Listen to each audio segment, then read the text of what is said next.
Un pluvieux dimanche matin de mai.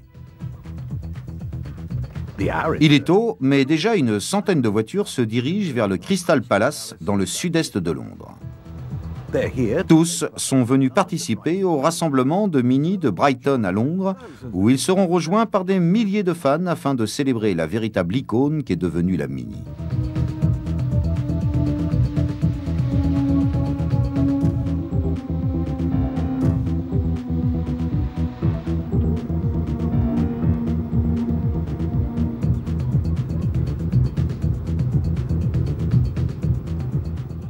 Cela fait plus de 40 ans que la Mini a fait son apparition et elle compte toujours autant de passionnés.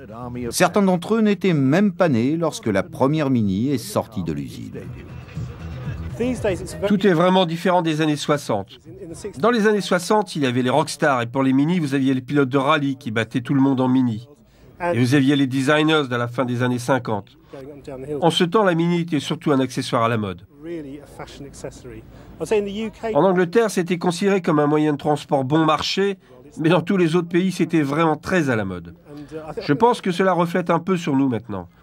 Ce qui est bien à propos de ça, c'est que la Mini est vraiment universelle. Tout le monde connaît les Mini, même ceux qui n'en ont jamais conduit. Les gens qui ne possèdent pas de Mini connaissent cette voiture. La plupart des conducteurs de Mini sont des femmes.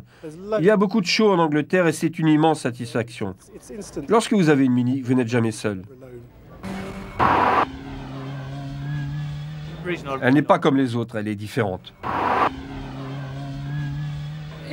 C'est une partie de l'Angleterre. Elle apparaît toujours dans les films, que ce soit en star ou en guest.